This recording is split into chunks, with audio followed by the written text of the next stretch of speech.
Hello friends, আজকে আমি এই ভিডিওটিতে দেখাবো কিভাবে সিলিকা জেলে ফ্লাওয়ার প্রিজারভেশন করতে হয়। এই জন্য প্রথমে আমি কিছু ফ্রেশ ফ্লাওয়ার নিয়ে নিয়েছি এবং একটি এয়ারটাইট কন্টেনারে সিলিকা জেলের একটি লেয়ার দিয়ে তার উপরে এই ফুলগুলো সুন্দর করে সাজিয়ে নিচ্ছি। সাজিয়ে নেওয়ার পরে উপর থেকে আবার সিলিকা জেল দিয়ে কভার করে নিব। এগুলো সুন্দরভাবে কভার হয়ে যাওয়ার পর আমি উপর থেকে আরও কিছু ফুল এর মধ্যে দিয়ে দেব। সিলিকা জেলে ফ্লাওয়ার প্রিজারভেশন করলে এই ফ্লাওয়ারগুলো তো শুকিয়ে যায় সুন্দরভাবে এবং এর রঙগুলো সেম থাকে। এই ফুলগুলো দিয়ে পরবর্তীকালে আমি রেজিনের বিভিন্ন আইটেম তৈরি করব, সেই জন্যই এই প্রিজারভেশন আজকে আমি করছি। এই ফুলগুলো সিলিকা জেলে দেওয়ার সময় একটি কথা অবশ্যই মনে রাখতে হবে, যেন ফুলে কোনো রকম জল না থাকে।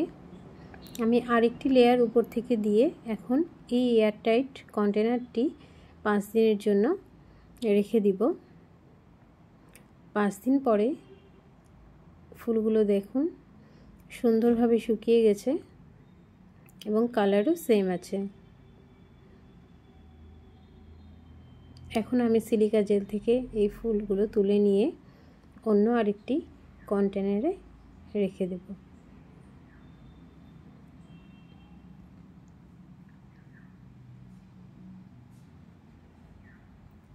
আজকের ভিডিওটি যদি আপনাদের ভালো লাগে তাহলে অবশ্যই ভিডিওটিতে লাইক কমেন্ট করবেন এবং আমার পেজটিকে ফলো করে রাখবেন আরও নতুন কিছু ভিডিও দেখার জন্য।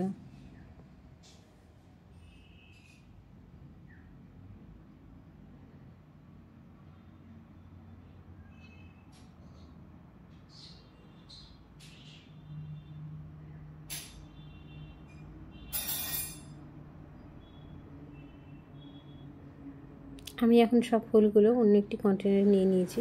এগুলোর আওয়াজেই বুঝতে পারবেন কত সুন্দরভাবে শুকিয়ে গেছে। Thank you.